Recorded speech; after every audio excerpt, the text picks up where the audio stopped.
So hey guys, I am cinema man here. और क्या हो अगर आपको पता चले कि आपकी फैमिली ने और आपने मिलकर जो लैंड ली थी, वहां पे आप किसी और ने कब्जा कर लिया है, वहां दीवार बनवा दी है, बाउंड्री बनवा दी है और कह रहा है कि ये तो मेरी लैंड है, आपकी नहीं।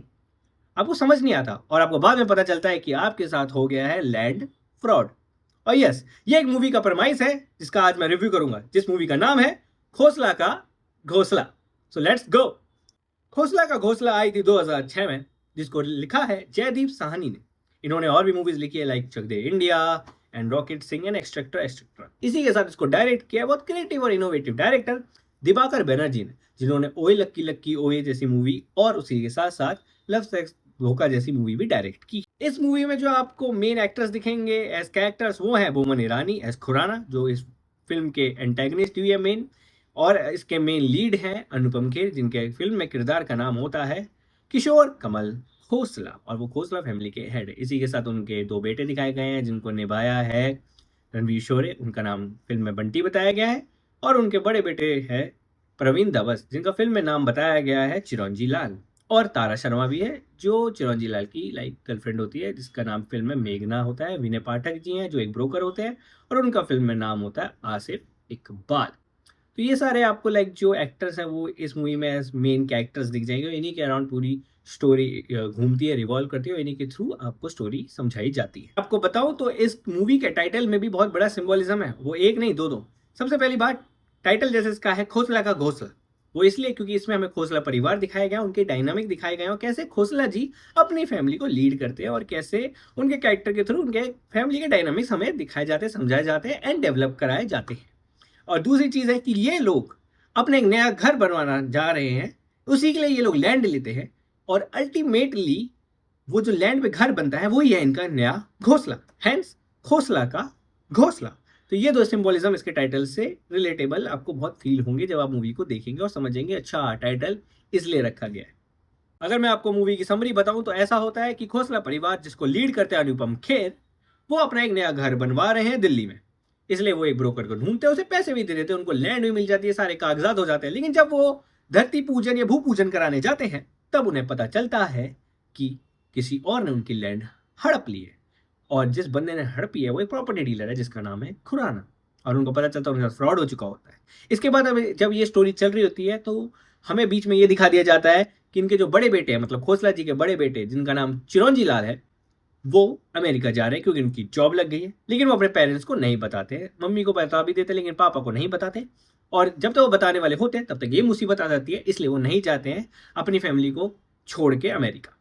इसके बाद वो बहुत ट्राई करते हैं कि किसी तरह खुराना से बात करके, या अल्टीमेटली जो पुलिस वाले होते हैं, नेता लोग होते हैं, बड़े बड़े लोग होते हैं, उनसे बात करके कैसे ना कैसे करके अपनी लैंड वापस ले सके। और खुराना उनके सामने डील रख देता है कि यार तुम मुझे 15 लाख रुपए दो और अपनी जमीन ले जाओ। तो मतलब उन्हें बहुत ज्यादा पैसा देना पड़ता है अपनी लैंड दोबारा लेने के लिए, क्योंकि पहले तो उन्होंने लैंड ली, अब उनको दोबारा पैसा देना दिख रहा है अपनी ही लैंड वापस लेने के लिए। तो वो समझ जाते हैं फ्रॉड हो चुका और कुछ नहीं हो सकता, तो वो तरकीबें लड़ाते हैं। पहले गुंडे लेके वहां उसकी दीवारें तोड़वा देते हैं, लेकिन उसका कुछ नहीं होता, उन पर पुलिस कंप्लेंट हो जाती है, खोसला साहब को जेल भी जाना पड़ता है। फिर वो करते हैं एक काम, और इधर वो चीटिंग करते हैं खुराना के साथ। अब वो बनते हैं एक प्रॉपर्टी डीलर, और अब वो प्लान करते हैं खुराना से उन्हीं की जमीन हड़पने की। इसलिए वो हायर करते हैं जो चिरंजी लाल की गर्लफ्रेंड होती है उसके थिएटर डायरेक्टर, मतलब चिरंजी लाल की जो गर्लफ्रेंड है वो थिएटर सीखती है, इसलिए वो उसके डायरेक्टर को हायर करते हैं और कहते हैं आप दुबई के रिच बिजनेसमैन है और ऐसे एक्टिंग करनी है। और फिर अब वो फ्रॉड करते हैं खुराना के साथ, और एंड में फ्रॉड पूरा करके चले जाते हैं और खुराना की बेइज्जती हो जाती है, और खुराना कहता है किसी को ये बात पता नहीं चलनी चाहिए। Movie ends with the new home built by Khosla परिवार and they start living it. Movie का ओपनिंग सीन भी बहुत जबरदस्त है, मतलब ओपनिंग सीन भी सिंबलिज्म रखता है, और वो ये होता है कि ओपनिंग सीन में दिखाया जाता है कि खोसला साहब मर गए हैं, उनके बेटे को फर्क नहीं है। बंटी कह रहा है लोगों को बता के कि यार वो टीवी देखते देखते मर गए और पता नहीं क्या, ये वो ज्यादा सीरियस नहीं है, नॉन सीरियस। दूसरा चिरंजी लाल से कोई फर्क ही नहीं, वो कह रहा है अरे यार क्या झमेला हो गया, मैं काम पे जा रहा हूँ, आके कर देंगे इनका अंतिम संस्कार। और जो इनकी वाइफ होती है और जो बेटी होती है वो रो रही है और कह रही है अरे खाने में खिलाना होगा, छोले भटूरे या पकौड़े, ऐसे करके बातें हो रही है। और आपको लगता है अरे ये क्या हो रहा है यार, ये तो बिल्कुल पता है अजीब सा, आपको लगता है चलो कॉमेडी फिल्म में भी इसलिए हो रहा हो, लेकिन पता चलता है ये तो पूरा सपना था। जैसे TMKOC में होता है कि अरे 15 एपिसोड हो गया, बाद में पता चला कि सपना था। और हमें इस सपने से क्या सिंबोलिज्म मिलता है कि अनुपम खेर का जो कैरेक्टर है खोसला, उसे पता है कि उसकी इमेज क्या है उसके परिवार वालों के बीच में और उसके परिवार वालों के दिमाग में, और जब वो मरेगा तो वो ऐसा रिएक्ट करेंगे या वो एक्सपेक्ट करता है कि वो ऐसा रिएक्ट करेंगे। और अल्टीमेटली जब मूवी इस सीन के बाद आगे वाले सीन से बढ़ती है तो हमें कहीं ना कहीं समझ आने लगता है कि हाँ, ये सच हो सकता है कि उसकी फैमिली उसकी डेथ पे कहीं ना कहीं ऐसे रिएक्ट ना। सो या इसके बाद अगर मैं बात करूं इस मूवी के मेन थीम्स की, तो सबसे पहले थीम है aspiration of having own house. Obviously मैंने बताया मूवी में खोसला जी और उनका परिवार बस एक नया घर चाहता है, प्लानिंग पूरी करता है, पैसे बचाता है और लैंड खरीदता है। और ऑब्वियसली घर बनाना सबका एक ड्रीम होता है, और ऐसे ही एक मिडिल क्लास फैमिली का भी ड्रीम है दिल्ली में अपना एक खुद का घर होना। इसीलिए दूसरी थीम आप कह सकते हो like land fraud and corruption. Land fraud दिखाया गया है और ये रियल लाइफ में भी होता है, बहुत लोगों के साथ हुआ है। आपको और पे भी सर्च करते हैं कि कैसे लैंड फ्रॉड होता है, और जिस तरह से इस मूवी में लैंड फ्रॉड को दिखाया गया है कि ब्रोकर और कैसे ये जो प्रॉपर्टी स्नैचर्स होते हैं एक साथ मिले होते हैं, और कैसे इनको हिस्सा विस्सा मिलता है और कैसे ये पूरी प्लानिंग और एग्जीक्यूशन करते हैं। और अगर आप लोगों से पूछेंगे, अपनी इवन पेरेंट्स से किसी जानने वाले के साथ पूछेंगे जिसको ये बारे में पता है या खुदा ना खास्ता हुआ भी है, तो आपको एग्जैक्ट डिटेल्स बताएगा ऐसे ही जैसे मूवी में दिखाया गया है। तो ये मूवी को और ज़्यादा रियलिस्टिक और रिलेटेबल बना देती है।